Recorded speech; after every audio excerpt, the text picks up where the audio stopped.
and welcome. Thank you for taking the time to join us tonight to learn more about the first project of the Newark Bay Hudson County Extension Improvements Program. I'm Tara Dowdell of the Tara Dowdell Group. We are a minority and woman-owned business, and we are the lead outreach and communications consultant under the program manager, HNTB, on this important safety and modernization program. Before we begin, I'm going to go over a few housekeeping items. So first, if you have not done so already, please, someone knew exactly what I was going to say next. So if you have not done so already, please silence your cell phones. And thank you to the gentleman who provided the very well-timed example.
Okay, as I mentioned, we welcome all opinions, but that's why we have the information stations around the room, and so that's what we're here to do tonight. So I just want to be very clear. All of the people that are here from the program team, as well as the subject matter experts that are here tonight, are here to listen to any concerns that you may have. So, but we just ask that people do so respectfully. We will be respectful of you, and we ask for mutual respect. We understand there's some passionate people in the room. We also know that there's some people in the room who are here to learn about the opportunities and who support the program. We know there are a lot of people here in this room who have passionate views who are not from the city of Newark.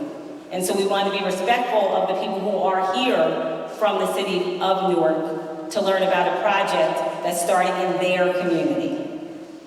So please respect that. Okay, so good evening and welcome. Just wanted to add some levity.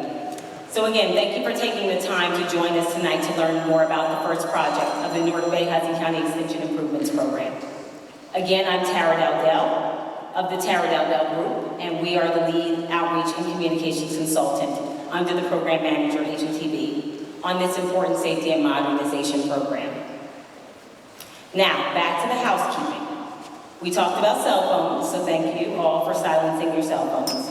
If you need language interpretation in Spanish or Portuguese, if you need interpretation in Spanish and Portuguese, I ask that the interpreters raise their hands. So the interpreters are in the back of the room if you need Spanish and Portuguese interpretation in the back of the room in the bleachers. We are not taking questions during the presentation because this is an open house. And again, I want to reiterate, this is intended to give you an opportunity to ask your questions directly of the program management team and subject matter experts. They are here to be transparent. They are here to be open. They're here to engage with you in a one-on-one way so that it can be an actual dialogue, because that's the point of tonight.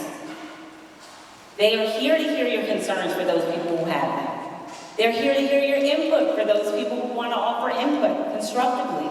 They're here to hear your recommendations. They are here to listen.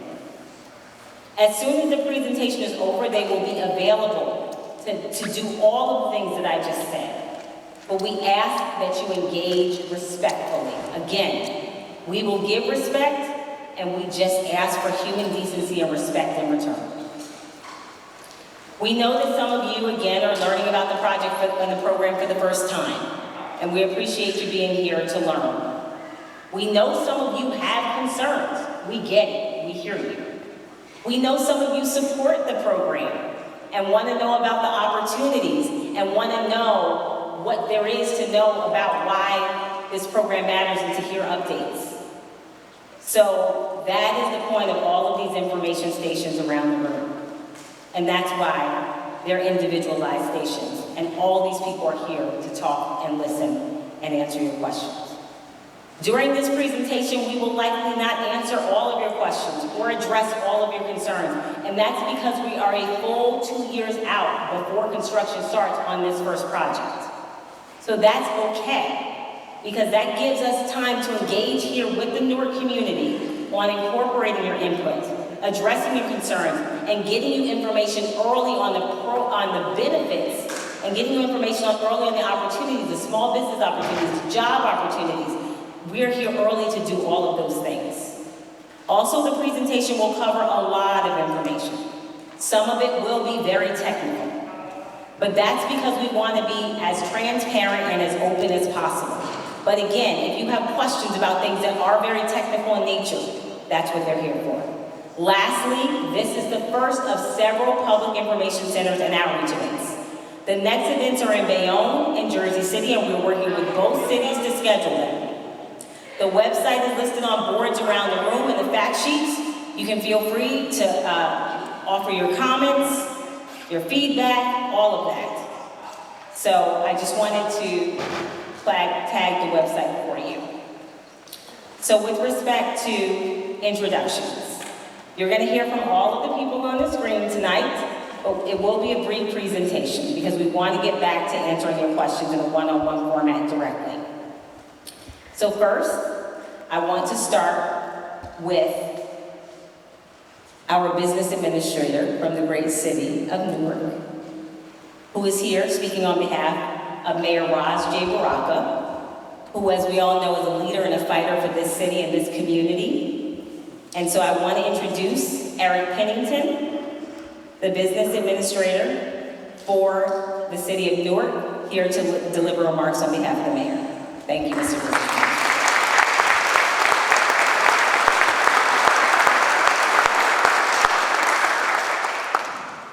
Well, good evening, everyone. On behalf of Mayor Raj Baraka, welcome. For those of you who are not from Newark, welcome to the great city of Newark. We're glad to have you here. It was interesting that one of the people who's not here anymore, who had something to say about this project, you would think would not have the same state of mind that I have, but you'd be wrong. Because one of the things that she said was invest in our future. It depends on your perspective as to whether or not this investment is for our future. I believe that the things that are stated by the Turnpike Authority and others are true.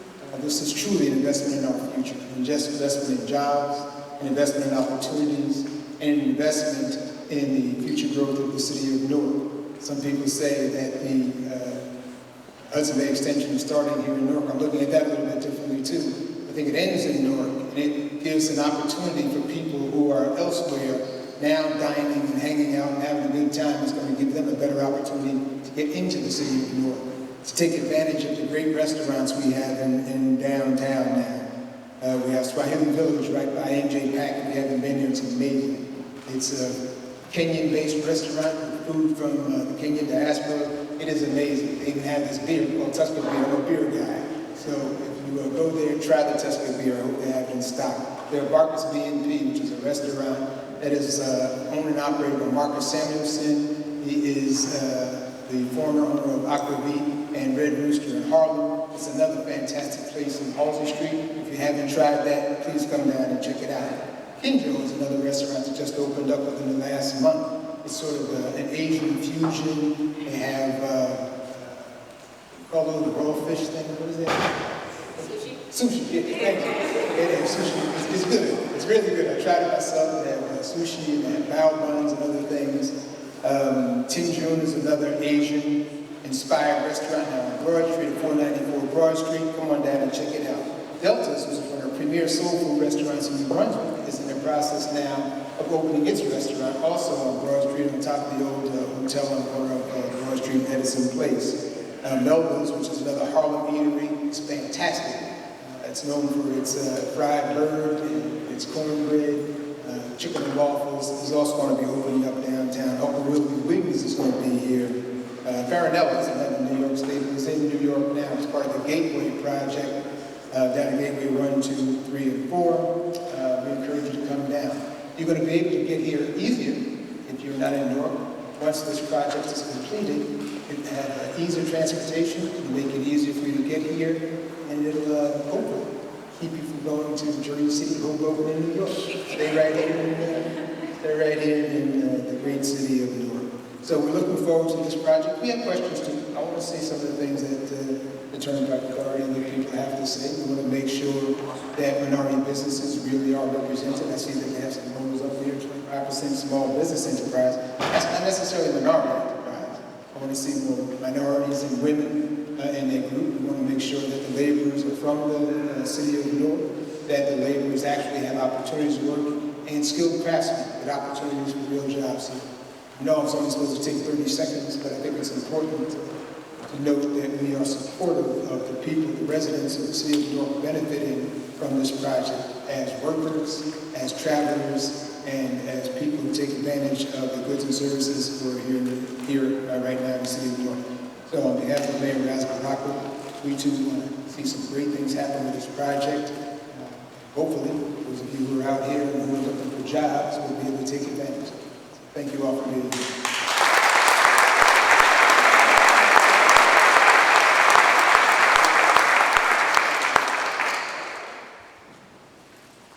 Thank you to the business administrator for the great city of Newark. As a PR professional, a communications professional, I said that was really great pitching all those restaurants, and I've eaten at a lot of them, so I want to co-sign what the business administrator said. There are some great restaurants in the city of Newark, and we hope that you all will take advantage of them, even some of them tonight. Some of them stay open quite late, so after you leave, go grab a drink and have something to eat. So thank you. Is Councilman Michael Silva here? Oh, okay. We want to just invite you to come say a few words.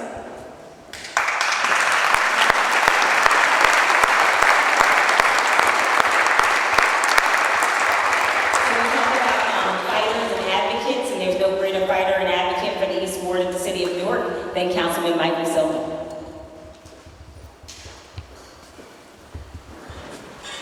Good evening, everybody. Like the BA says, welcome to the city of Newark. You're standing or sitting in the East Ward of the city. The East Ward encompasses the seaport, parts of the Newark Airport, and one of the biggest transportation hubs, Newark Penn Station, in New Jersey and around the world. Why this is important is those three entities. The city's growing, the airport's growing, the seaport's growing, the city's growing with development, and this is a vital, vital asset to all our residents and to those who live outside the city that are going to come here and shop, that are going to come here and live, that are going to come here and eat at our fine restaurants. I want to thank Tara and her group who came to City Hall and took the time out to show me this amazing project.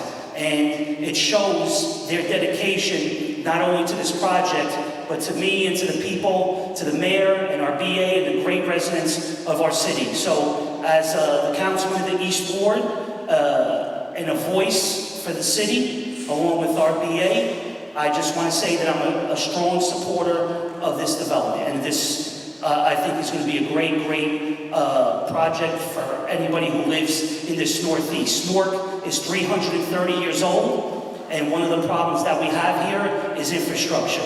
And I believe that this will solve a lot of our issues. Thank you.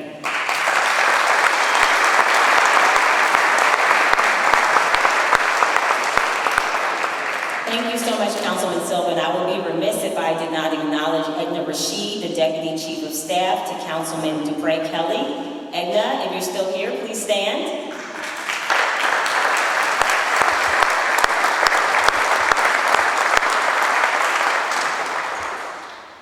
Edna is a wonderful, wonderful advocate in this city and also just a wonderful humanitarian. So thank you, Edna, for being here tonight.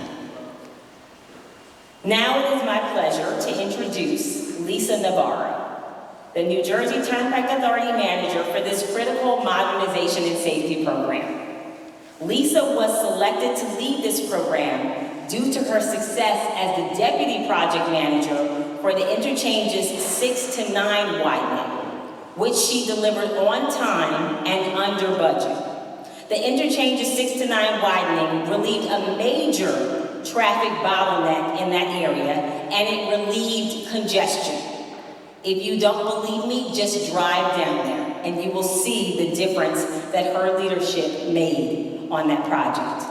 Lisa is the first woman to lead a program of this magnitude for the New Jersey Turnpike Authority, but most importantly, she is committed to equity, listening, and community collaboration. Without any further ado, Lisa Navarro.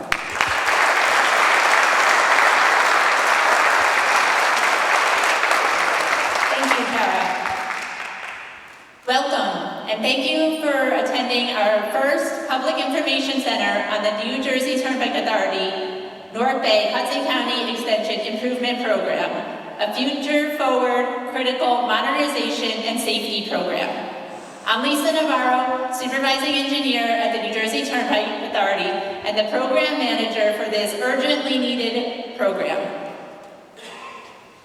During this update, we are going to provide you an overview on the overall program, but our focus will be our highest priority project, which is the reconstruction between Interchange 14 in Newark to Interchange 14A in Bayonne and Jersey City. Before I begin my prepared presentation, I just want to speak to you directly. Thank you so much for being here tonight. We really do appreciate it. I understand some of you have concerns. And I understand some past infrastructure projects have created injustice. My goal is to do better, is to learn from the past and to do better. And that is why we are here tonight, because we want to hear your ideas. So please talk to me, talk to our team, give your ideas, your suggestions, recommendations, and your concerns. But please talk to us and tell us so we can understand. Then we can help.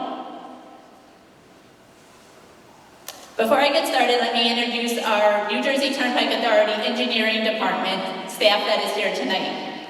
My supervisor, Lamise Malik. My colleague, Joe Livingston.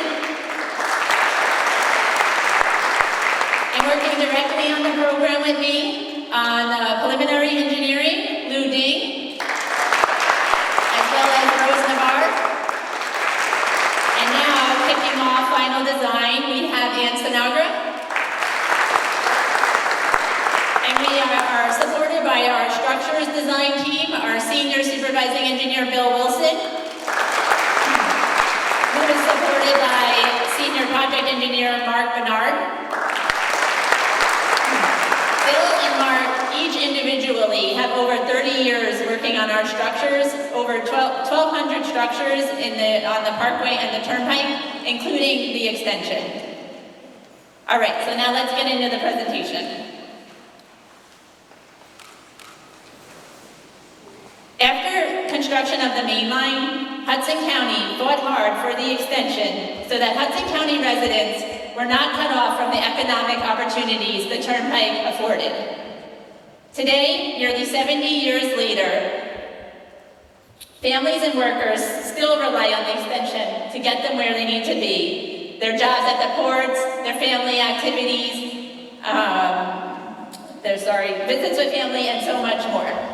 But the reality is the Turnpike extension is at the end of its life. And it is our responsibility as the New Jersey Turnpike Authority to fix it before something goes wrong.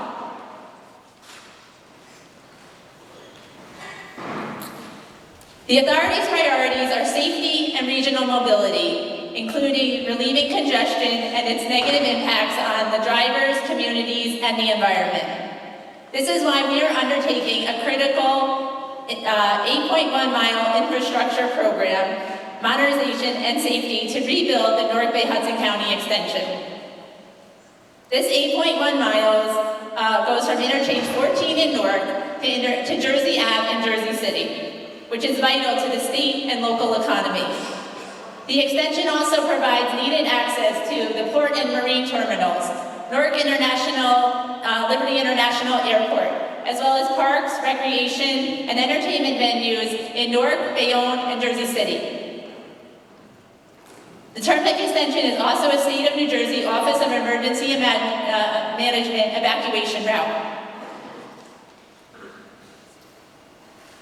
The Newark Bay Hudson County Extension Improvements Program will modernize the extension to improve its safety, relieve traffic congestion and its harmful impacts, accommodate the current and projected traffic increases due to the success of the adjacent communities as well as the ports, as well as address the anticipated climate change. The program consists of 4 independent projects, which includes the replacement of the Robert Vincent Casciano Bridge, or the Newark Bay Bridge, with 2 new twin cable stay structures, and 28 other bridges that are at the end of their life and must be replaced.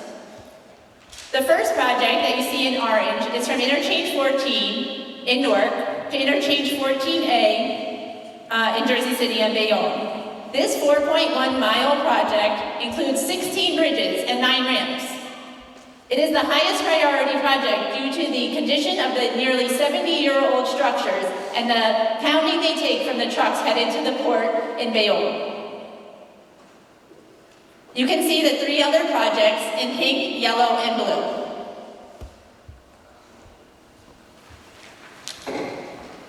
Currently, we are in the preliminary design phase of our first highest priority project, Interchange 14 to Interchange 14A, with construction scheduled to begin in 2026.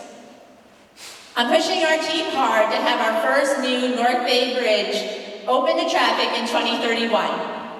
This may sound like a long way off to you, but in our world, a few years for design and 4 years to construct the authority's first ever cable stay structure is a very aggressive schedule. But I am confident and I know that our team will deliver. Projects 2, 3, and 4 are subject to future approvals, as you can see here on the timeline. Environmental permitting and public outreach for those 3 projects will be held in the future as well. I do want to have you rest assured that the rehabilitation of this corridor will continue throughout the duration of this program as needed. Safety is always the New Jersey Turnpike Authority's highest priority. Additionally, this is our first public information center here tonight, and we will continue to have more. We're currently working to schedule them in Bayonne and Jersey City, and we will continue to do this in smaller groups, similar formats, whatever the need is, so that we can understand what your concerns are and we can work to solve them. Now, there's been a lot of misinformation about the program that I'd like to take a chance to clarify. First, the fact is that the existing bridges cannot be rehabilitated. We wish they could be, but they simply cannot. We see the tragedies that have occurred when we don't prioritize our aging infrastructure, and we at the New Jersey Turnpike Authority simply cannot and will not allow that to happen. The Holland Tunnel is, traffic headed into the Holland Tunnel is not the cause of the projected traffic increases on the extension. In fact, independent third-party origin destination data shows that nearly 80% of the traffic going eastbound on the extension are headed to Jersey City, Bayonne, and other parts of Hudson County. There will be no residential displacements as part of this 8.1-mile program. No city, county, state, or federal tax dollars are being utilized to fund the program. Let me just repeat that fact. There are no tax dollars being used to support this program.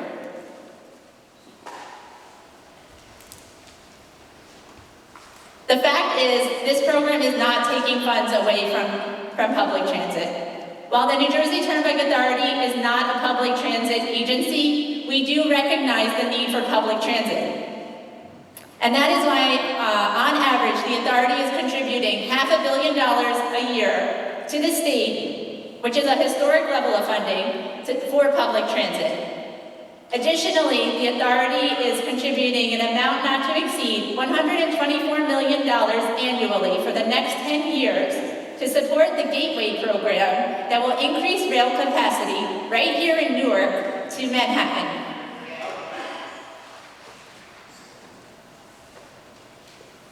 All right, let's just focus on the first project, interchange 14 to 14A, including the replacement of the North Bay Bridge. This is an urgent need at this point due to the condition of the 16 structures. The bridges cannot handle the current weight of the trucks headed to the ports. Additionally, the bridges and roadway are over capacity. They're under constant maintenance and repair, as I'm sure you are well aware, which leads to major congestion and traffic backing up onto local streets. During the past 5 years, there hasn't been a single month without a lane or shoulder closure due to necessary maintenance repairs.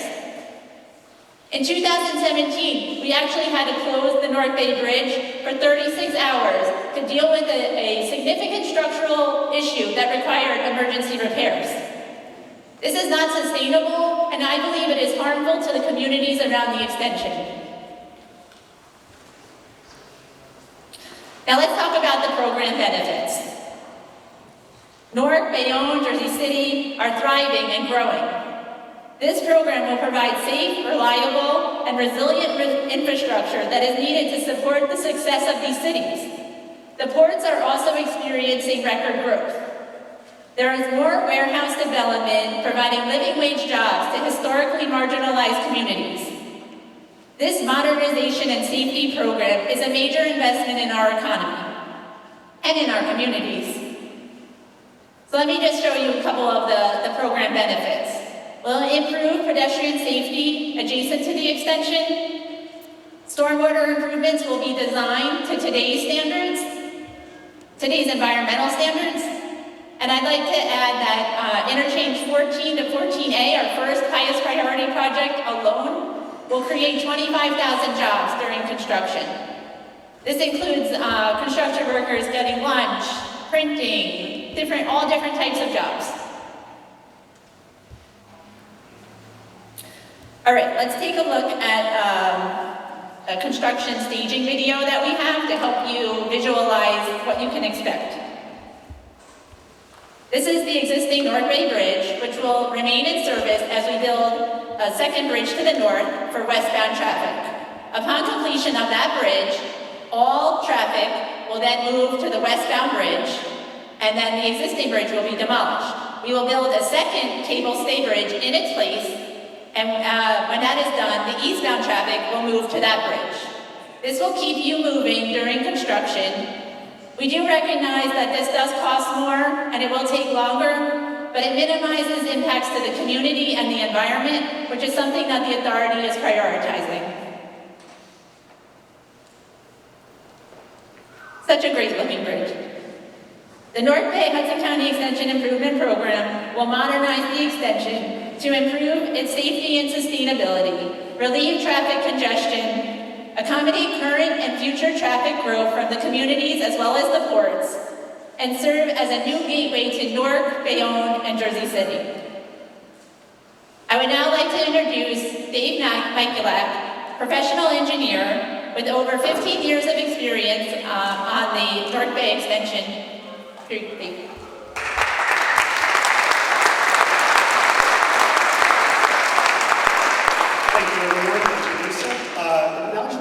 Background on the existing structures on the extension between interchange 14 and 14A. To start, I wanted to talk a little bit about the authority's current inspection and maintenance program. The authority follows the rules established by the Federal Highway Administration to inspect its bridges every 2 years.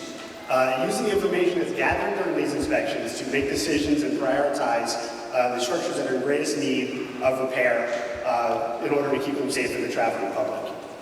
The authority has spent and continues to spend a significant amount of money on general maintenance and repairs on these structures. But the access to maintain these bridges is very challenging and very difficult, and it leads to safety challenges on the roadway for roadway workers and the traveling public. So the authority does what it can to prioritize the work that is most critical. But these bridges continue to age, and the deterioration continues to accelerate. So this current maintenance plan and process is just not sustainable. As previously mentioned, the bridges on the extension were designed and constructed in the 1950s. So they were designed using an now outdated design standard that was in place at the time. Today's design standards have been modernized to better represent the size, weight, and number of trucks that utilize the roadways. In fact, some of the heaviest trucks in the entire state of New Jersey, the road system of New Jersey, can be found on this segment of the roadway between interchange 14 and 14N. And due to the growth of busy ports and Newark and Bayonne, these trucks are only going to get heavier and more frequent. Now, these photos are not meant to alarm you. As previously mentioned, these bridges are safe, and the authority's inspection and maintenance program will keep them that way. When priority issues are identified during inspections, the authority moves quickly to address them. But these are photos that show actual conditions discovered on the Newark Bay Bridge. And while a number of these have been or will be addressed, new issues will continue to pop up as the structures continue to age and due to the impacts of the heavy vehicles that use them. And this is not just isolated to the Newark Bay Bridge. Very similar issues are found on many of the structures between interchange 14 and 14A. This includes localized deck failures, like seen in the top left, that require emergency lane closures to perform repairs that have significant impacts on traffic on the roadway. I invite you to the boards around the room to get more information on the existing structures and how the authority works to inspect and maintain them. Now I'd like to introduce Larry Kozeski to talk about the environmental process for this program.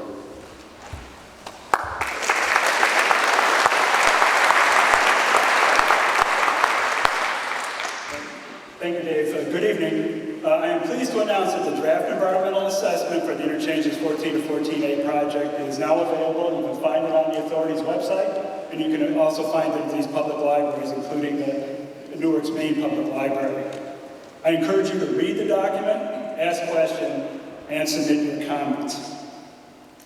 The draft environmental assessment was prepared through frequent coordination with numerous local, state, and federal technical and environmental regulatory specialists.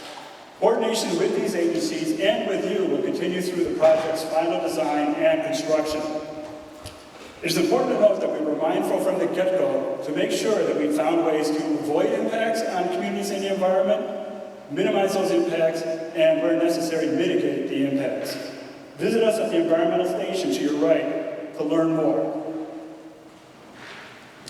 The extension lies in an east-west transportation corridor that has connected Hudson and Essex counties and supported the economies of these counties for over 130 years. The project will relieve traffic on the extension through this corridor. It impacts the communities now. Because the project stays inside this long-established transportation corridor, there will be no displacement of residents, as Lisa noted, no displacement of churches, schools, and there will be no acquisition of land from your parks. Environmental justice is a principal focus of the draft environmental assessment because the communities surrounding the extension are overburdened. The draft EA examines 15 different environmental justice measures. By every one of these measures, the draft EA found that the project will not have adverse impacts on the surrounding communities or the environment. Finally, as Lisa noted, the project will generate many benefits for the community's residents and businesses. Again, I invite you to read the draft EA, ask questions, submit comments, and visit us at the environmental station. I'd now like to introduce you to Michael Morgan, who will walk you through the project's project's preferred alternative. Mike?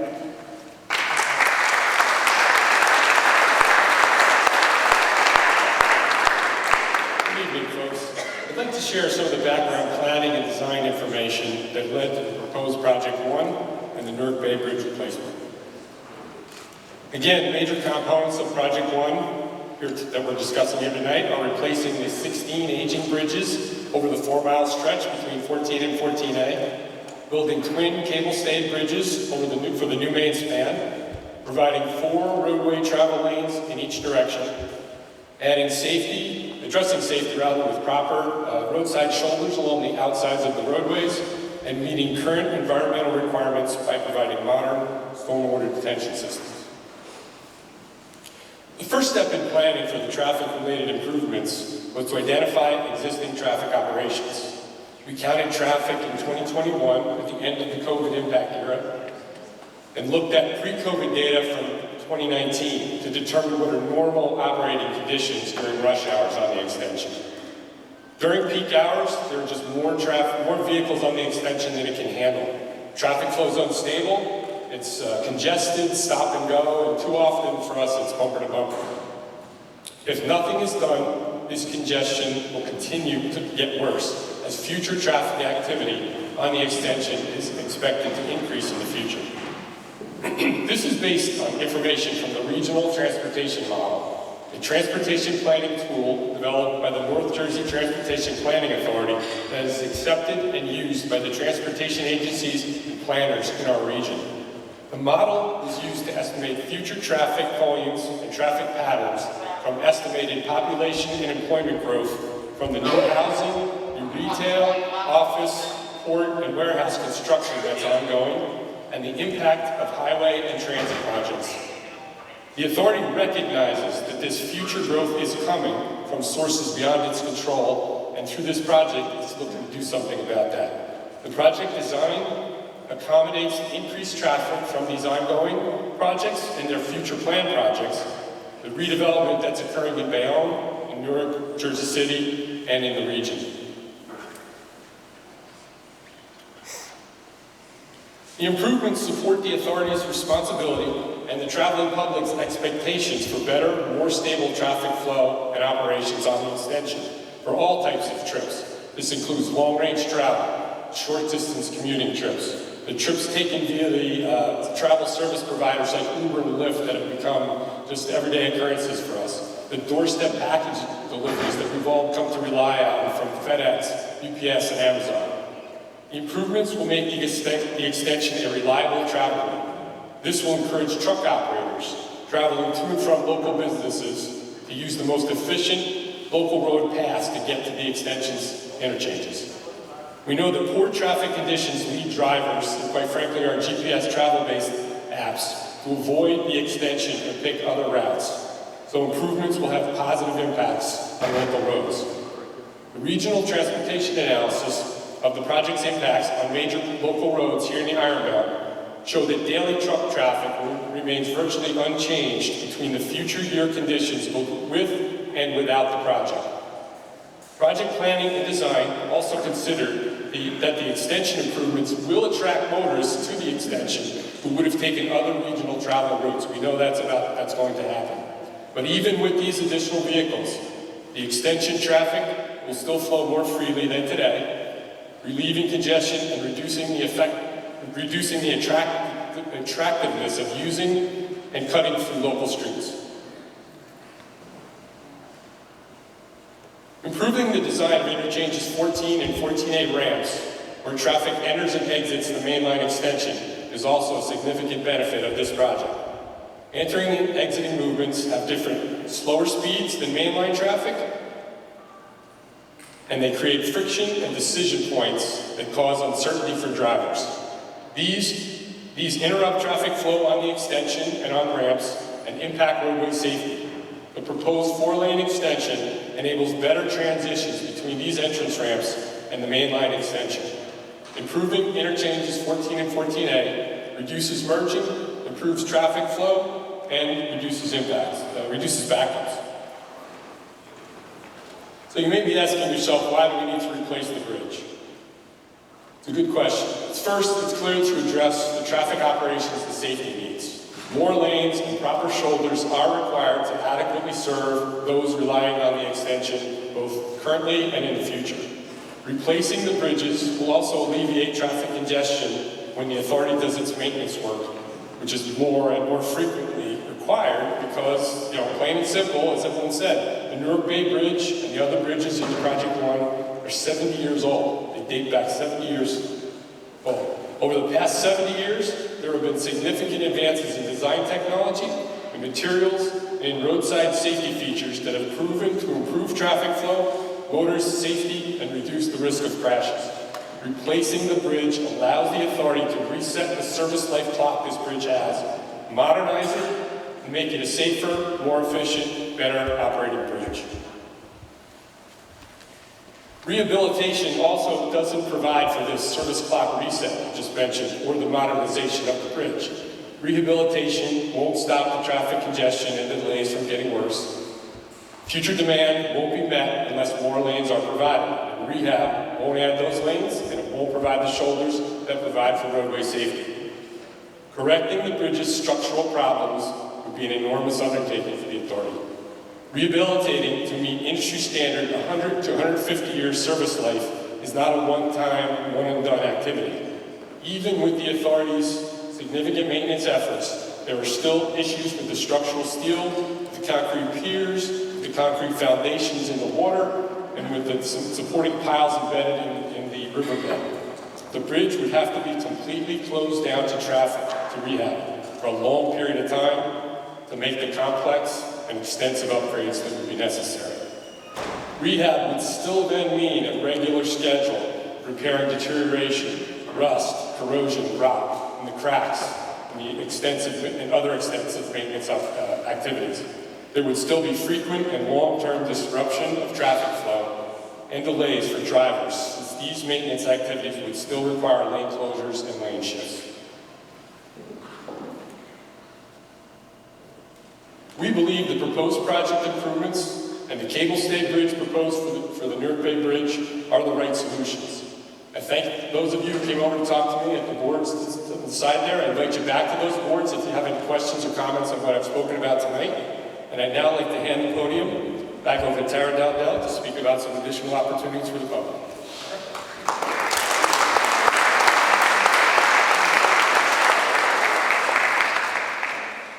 Thank you so much, Mike, and thank you to all of the presenters tonight, and thank you for making yourself available until 9 p.m. tonight to talk to folks. So as I mentioned earlier, the New Jersey Turnpike Authority is committed to ensuring that the Newark community benefits from the economic opportunities that will be generated from this project. This commitment is evident all around this room. And so if you look at the poster boards and all of these information stations around the room, they were created by Fast Signs, a local minority-owned business.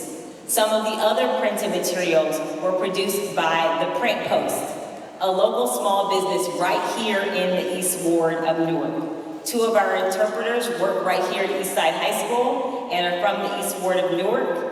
And Kim Haas, who translated the communications materials, is a Newark small business owner. And if you see our photographer who's looking at me and taking a picture of me right now, and our videographer around the room, that's Ryer Mo Photography, and that's Ryan Williams, and he is based right here, his photography is based right here in the city of Newark. So that commitment is clear tonight. And so we wanted to demonstrate that. First, we want to thank all of you, so give them a round of applause.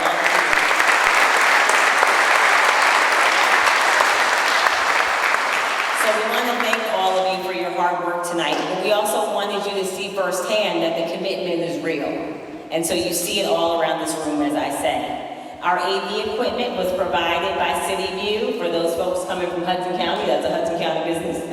So a small business in the Hudson County. So all of it small business provided, all of it minority, women-owned, all types of smaller businesses. So with respect to public outreach, you all probably heard this many times, but I'll just very quickly remind you that we are working with the cities of Bayonne and the cities of Jersey City to have the next public information centers in those two great cities.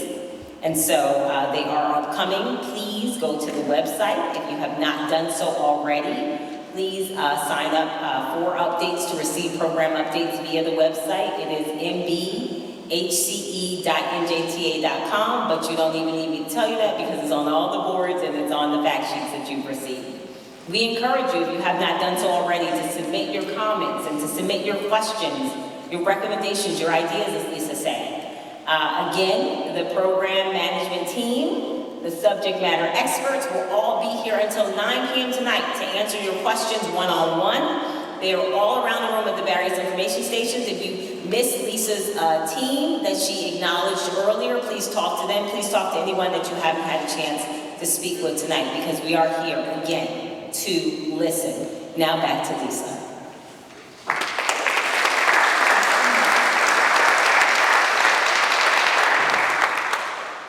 Thanks. I'd just like to wrap up with a quick safety moment. And as you can tell, safety is our highest priority at the New Jersey Turnpike Authority. And getting our construction workers home at night is also our highest priority. So we just ask that you slow down in work zones, stay off your cell phones, and for your own safety, wear your seatbelts.